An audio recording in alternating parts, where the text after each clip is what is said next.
Okay, folks, I'm going to start introducing our next speakers. So unless you want to be rude, you need to take your conversations outside.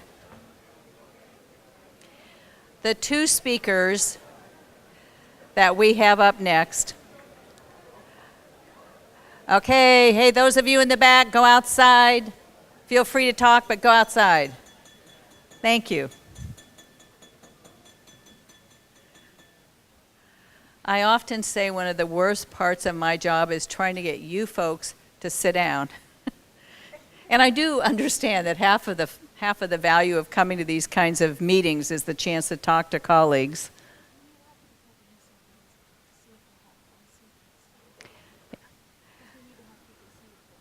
Okay. We are going to have lunch in this room, and we do have people in the back who don't have seats. So if you have an extra chair at your table, would you raise your hand? Okay, so folks in the back, here's some tables that you could get a seat. And if you want to have lunch, you probably want to have a seat. So our next speakers are from our friends at the federal government. And I will tell you, in our recent experiences with our waivers and our demonstration projects and all the work that California is doing as its bridge to healthcare reform, a lot would not have happened if we hadn't gotten pressure from the federal government on our state government. And much as we love our state folks too, that helpful dialogue has really moved mental health and substance use services forward in the healthcare reform dialogue. So let me introduce our speakers. First is Suzanne Fields, and some of you may remember her. She was working with the Technical Assistance Collaborative, which is the group that worked on the behavioral health assessment for our 1115 waiver. So Suzanne worked on that. So she's been here in California with us previously and has had a chance to take a look at the work that's going on across the state. Currently, I'm really happy to say that she's now the senior advisor to the administrator on healthcare financing for the Substance Abuse and Mental Health Services Administration. And some of you may have worked in the past with the SAMHSA administrator, Pam Hyde. In a meeting recently, she was sharing how in the federal government, her job is now to be the kind of nudge. So she goes to every meeting, and she makes sure that mental health and substance use services are on the agenda. And if it's not, she'll get it there. And if you've worked with her, you know she's very effective at that. So I'm really happy that Suzanne is now working as an advisor to her. She is SAMHSA's lead on health reform and works on other critical issues that involve mental health and substance use services throughout healthcare financing and related activities. She's got 20 years of experience, young kid, with state and city administrator, provider, and clinicians. No problem. She's worked in a lot of settings, including Medicaid, mental health, substance use, children's services, child welfare, and managed care. I've talked about her work at the Technical Assistance Collaborative. But before that, she was the director of the Office of Behavioral Health for Massachusetts Medicaid. She's also been responsible for service design and implementation of best practices services for children and youth under the Rosie D. lawsuit. It's a landmark class action EPSDT lawsuit. And she's also the former director of a behavioral health managed care organization and served as the City of Boston's first director of child and adolescent behavioral health. So that's Suzanne, and we're incredibly fortunate to have someone like her in SAMHSA, and we're incredibly fortunate that she was able to get out here today. As late as 2 days ago, somehow her travel had gotten messed up in the federal government. So I don't even want to ask her what she had to do to get it fixed so she could come out. Also, not with us today, unfortunately, but with us on the phone is John OBrien, who is with the Center for Medicaid and Medicare Services. He's the policy advisor for disabled and elderly health programs at the Centers for Medicare and Medicaid Services. That's the section where mental health and substance use services within CMS reside. People at CMS don't get to travel, which is most unfortunate. Some of you remember he was actually on the screen last time. We couldn't even get him on a screen this time, so he's going to be the voice that you will hear coming from the heavens. He was at SAMHSA prior to going to CMS, and again, I just have to say we are incredibly fortunate to have someone with his knowledge, his background, actually working in CMS to help promote the kind of work that we know is effective for people with mental illnesses and substance addictions. So some of the things he's done, he also worked at the Technical Assistance Collaborative as a senior consultant. He's provided consultation to over 30 states and local human services authorities. He's worked with Medicaid, state mental health and substance use authorities. He's worked with states to develop federal Medicaid waivers, Medicaid state plan amendments, and federal grant applications. He's also been a manager at KPMG Pete Marwick and worked for the Eunice Kennedy Shriver Center, the Massachusetts Developmental Disability Council, the Illinois Governor's Office, and the Illinois Legislative Commission on Mental Health, Mental Retardation, and Substance Use. He was also program staff earlier at Thresholds Incorporated in Chicago, so he's done work from the basic ground level all up through all kinds of policy work. Just wonderful to have him there. So with that, I'm going to turn it over to Suzanne, who's going to begin, and then she will introduce John, and we will listen to him from the sky. Thank you.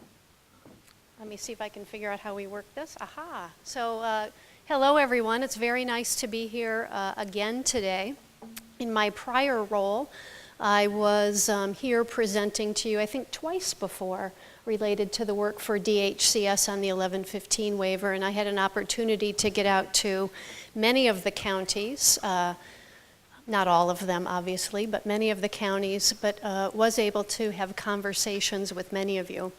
And one piece that has become very clear to me when I worked here, but that I have taken with me to my federal role, is the examples that California has set and the lessons learned do have a lot of weight in the national discussion. And I want to make sure that you all know that today. You've certainly heard that from Senator Steinberg earlier and from the consumer and peer presentation that was this morning in terms of the consumer movement. So you will also be hearing that theme in my remarks as well. The other piece I'll say is that I'm a social worker and a licensed clinician, and I was initially trained years ago in the empty chair technique, and that's what we'll be doing with John OBrien today.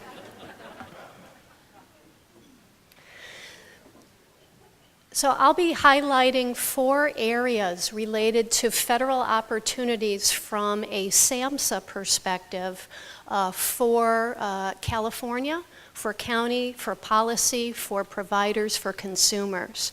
And again, as SAMHSA is the kind of public health voice for mental health and substance use, we dedicate and spend a lot of our resources and our nudge time, as Sandra called it, which is true, focusing on prevention, readying providers and readying the workforce for the changes that are coming, eligibility and enrollment, ensuring those that are uninsured, particularly those with mental health and substance use conditions, have an opportunity to know their ability to be enrolled in the various insurance products that are coming.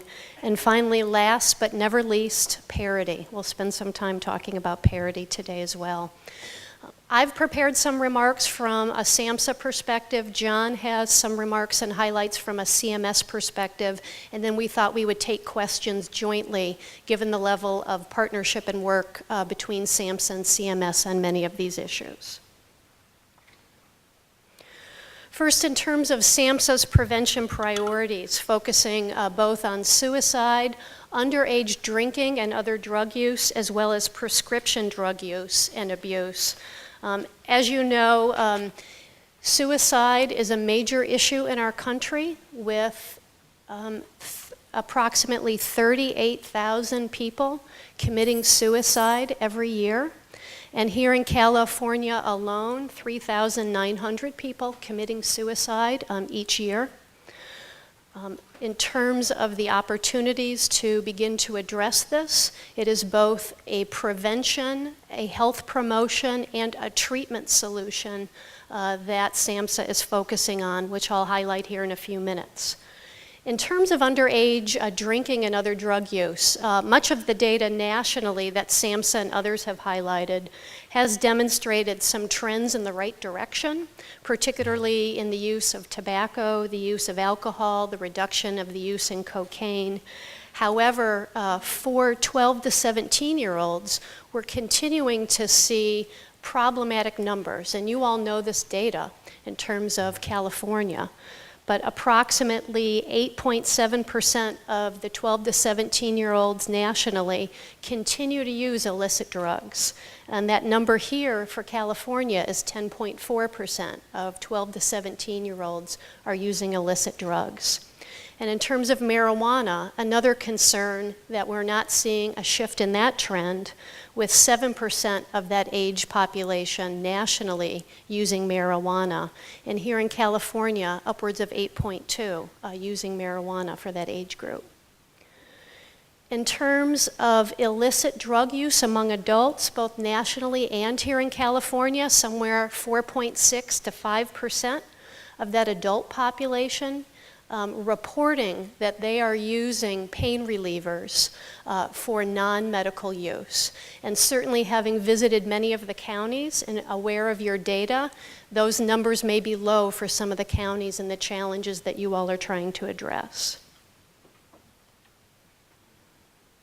In terms of opportunities we have, there are several different things occurring related to prevention opportunities that both embrace environmental strategies, but also the ability to do screening and brief intervention early in the course of an individual's challenge with either a mental health issue or a substance use issue. One of the first things I wanted to highlight was the National Prevention Strategy. The National Prevention Strategy, its focus is to improve the number of Americans in every age group that have positive health. And that's both physical health, mental health, and freedom from substance use conditions. That strategy is focusing in key areas of tobacco use, alcohol and other substances, and screening, with an emphasis on depression as well as some mental health conditions. But I want to highlight the opportunity for the inclusion of substance use screening as well. And that leads us to some of the specifics of the ACA itself, which for the first time is moving us in Medicaid, Medicare, and private insurance towards coverage of preventative benefits. And that tends to be described in kind of four broad categories of coverage: evidence-based screening, immunizations, preventative interventions and services for children and youth, and then finally an emphasis on preventative interventions and services for women. In terms of the opportunity we have with the emphasis on preventative screenings and intervention, we know that the expansion population, those who are going to be newly eligible for Medicaid, are likely to present with an increased need for substance use screening, and substance use treatment.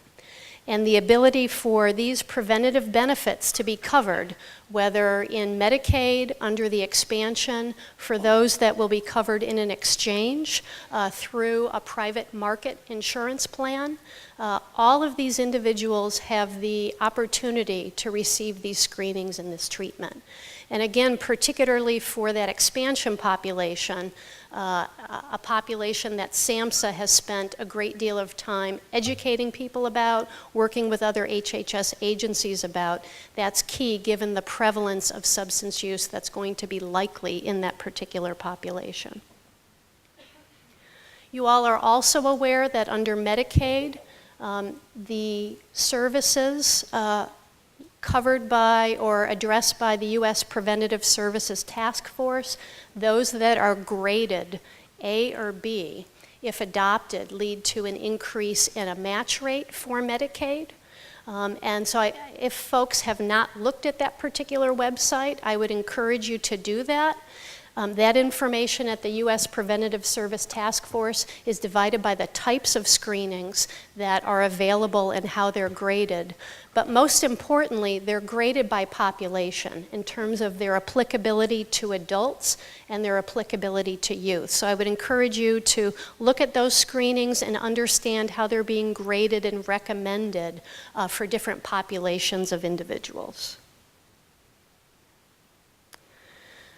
The second piece that I want to highlight today is work to support providers for the changes that are coming in mental health and substance use, both from a large-scale financing perspective, but particular to becoming part of networks of insurance providers and their skill set to navigate changes in managed care, given that we are anticipating an increased use of managed care tools and technologies by state exchanges, by Medicaid programs, by private insurance related to the management of mental health and substance use conditions. SAMHSA is investing in a multi-year grant. We provided a grant to SAS, who's working in partnership with NIATEX, the National Council, and Advocates for Human Potential, to create learning networks across the country. And again, this is a multi-year investment that we are making at SAMHSA. And we're estimating that we are going to be able to support up to 900 different providers each year over the coming years. And the intent behind this is to ready providers for the changes happening in the healthcare industry with a focus initially in 5 core areas: strategic business planning, third-party contract negotiations, third-party billing and compliance.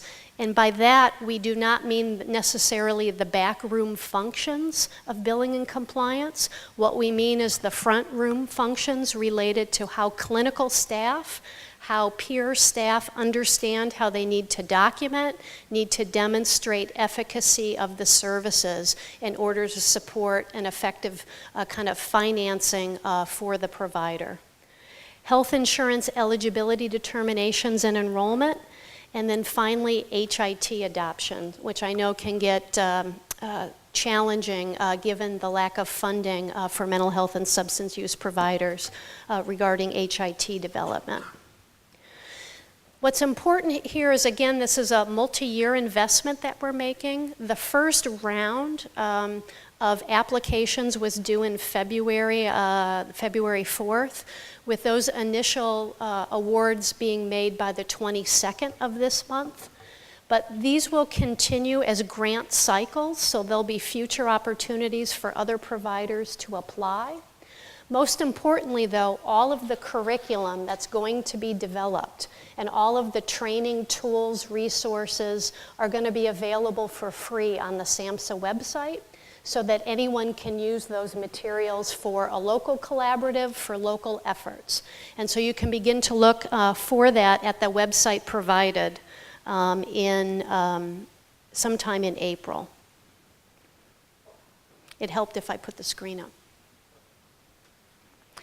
I also want to highlight that we're paying particular attention in this initiative to providers of services that we're very concerned about have not had the experience in insurance and in managed care, either because those services have not historically been funded or because those providers often do not have the infrastructure to do business with insurance or managed care.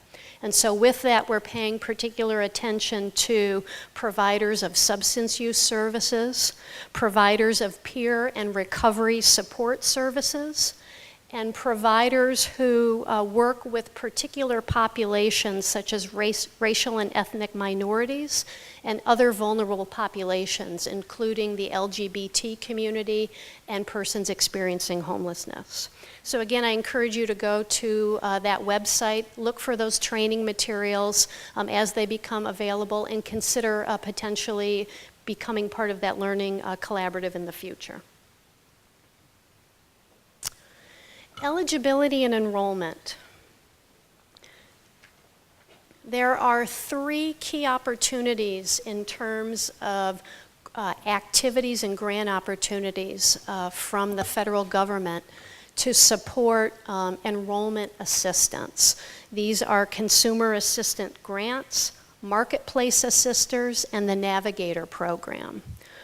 What I want to make sure we have some time to highlight is how California is approaching those particular opportunities so that you can become aware of how to both influence that and ideally how to participate in that. The California Health Benefit Exchange, along with DHCS, released a report back in June, I believe, related to enrollment assistance activities in the plan here for California and for the Covered California program that's available. And with that, they are investing just over $40 million in grants. And the first grant cycle is currently happening. I understand from looking at the website it's closing March 4th with a planned second cycle quickly following that in May. And this will these grants will contract with community-based organizations to fund enrollment activities. And what was very interesting when you look at both the plan that was developed and the public comment period and the stakeholder comment period, I don't know if any of you, I saw some of you submitted comments, and I'm sure many of you read the comments. There is an emphasis and approach related to persons with mental health and substance use conditions, and it poses a real opportunity both to either seek that grant money or to know who in your communities has that grant money that you can partner with. And finally, interesting is, again, the innovation that comes out of California, which is Enroll UX 2014, Enroll the User Experience. I had to look that up. I was like, what is UX? I do a lot of texting with teenagers, but that one was beyond me. Again, led by the California Healthcare Foundation.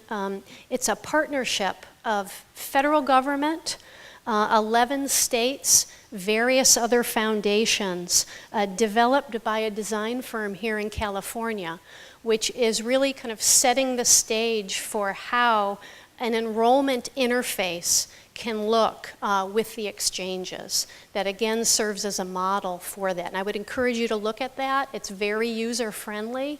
It's very useful information in terms of what was developed here. Again, thinking a lot about the specific situations here in California. And again, another example of California kind of setting the stage for the national dialogue. SAMHSA activities and the opportunities related to supporting enrollment. What we recognized as we were working with CMS is responsible for coming up with the marketing materials related to expansion.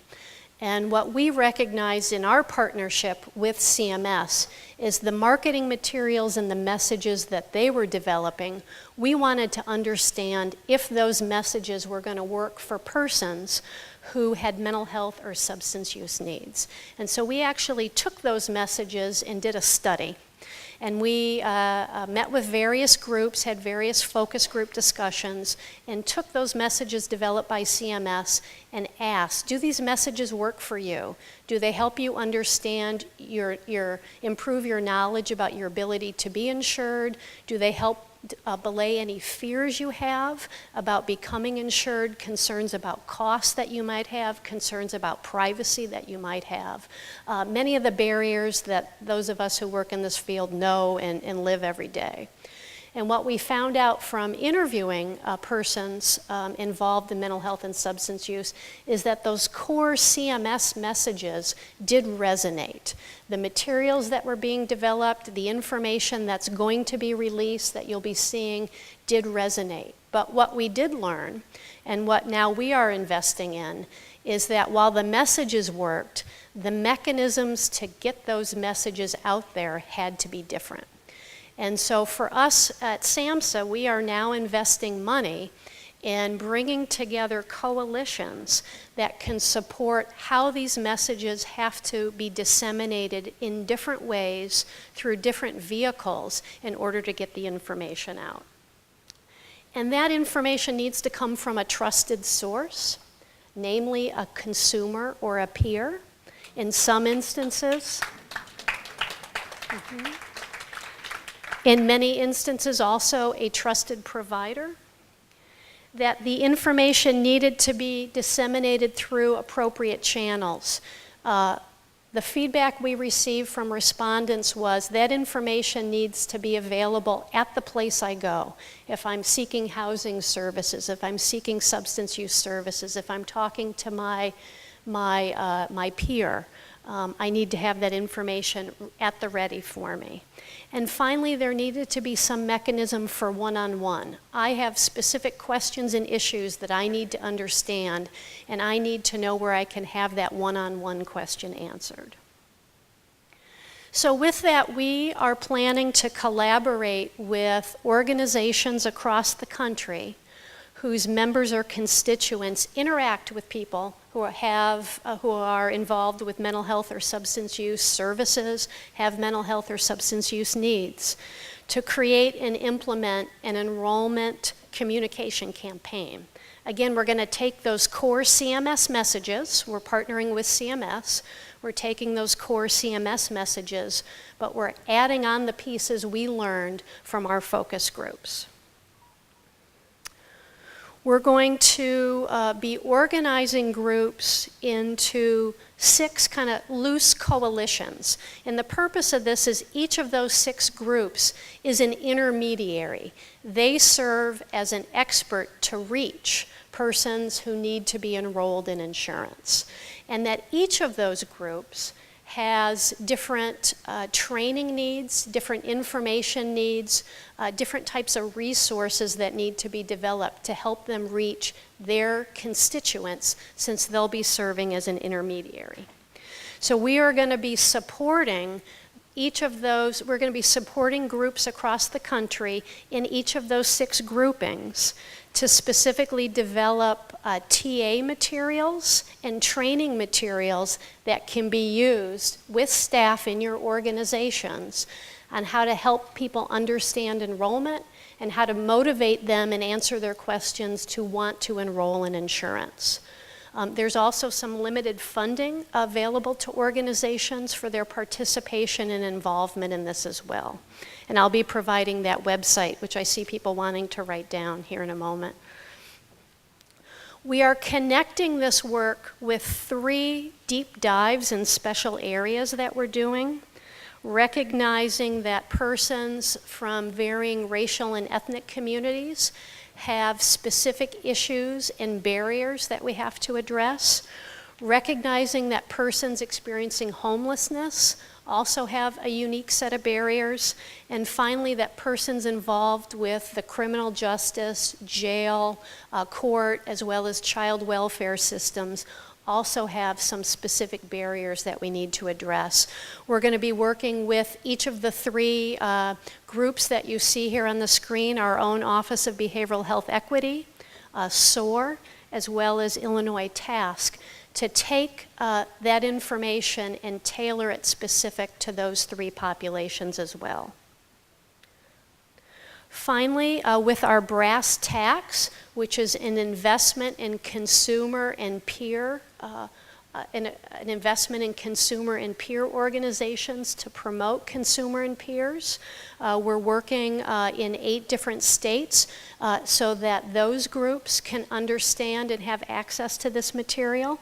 And then finally, all of this information is going to be available in general for anyone to use through a resource library with videos that can be downloaded and used by any program. This activity has already commenced and will continue through, we're paralleling it with the open enrollment period for insurance that will start in October. So if you want additional information about this, if you're interested in either participating or want access to the resources, these are the various websites that you could go to find that information. And I do believe this presentation is going to be available to everyone after today as well. As I said, last but not least, parity. I know that this is a topic I'll start, and then I know John will also be talking about parity from a Medicaid perspective as well. Many people are asking what is happening at the federal level in terms of the regulations related to parity. As you know, there's currently an interim final rule. The President has indicated, and Secretary Sebelius has confirmed, that the intent of this administration is to complete a final rule on parity in 2013, so this year. This is a very complex effort.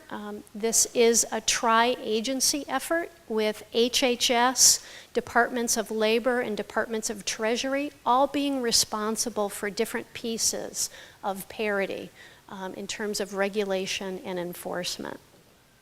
So that activity has begun and, as indicated, is expected to be completed during this year. Additionally, there's a great deal of focus on parity in Congress, federal Congress, and reports being prepared to update on the status of parity. And SAMHSA has been focusing on a number of stakeholder strategies related to communication about parity. And we also had done some focus groups, and one of the things that was clear to us from our focus groups, and I know resonates with many of you, I had conversations with a couple of you earlier this morning, is that many consumers and many providers don't know the basics about parity. They don't understand parity. And certainly while there are some issues that a final rule will address, the current interim final rule and the FAQs address many issues that people do not yet understand. And so SAMHSA is working on a communication strategy that will focus both on consumers with commercial insurance, and that will target primary care settings, providers in non-behavioral health settings who see consumers with commercial insurance, and then finally, the behavioral health professional associations and support through that mechanism to continue to get the word out. Our activities are in these three phases in terms of dissemination of information, and those materials will also be on the SAMHSA website, which is the final slide that I'll show you. At the SAMHSA Health Reform website now, there is a parity link where you can download a lot of information that can be shared with staff and with consumers. I'll also mention in terms of other federal activity that the Center for Medicare and Medicaid, CMS, is working closely with a number of states on interpretation of MAPIA regulations as well as enforcement. And the Department of Labor, which has responsibility for inspections, is updating their support and training materials for its inspectors related to enforcement. Very good. So with that, I will turn it over to John, who will now speak on CMS federal activities, and then John and I will take questions together. Thank you.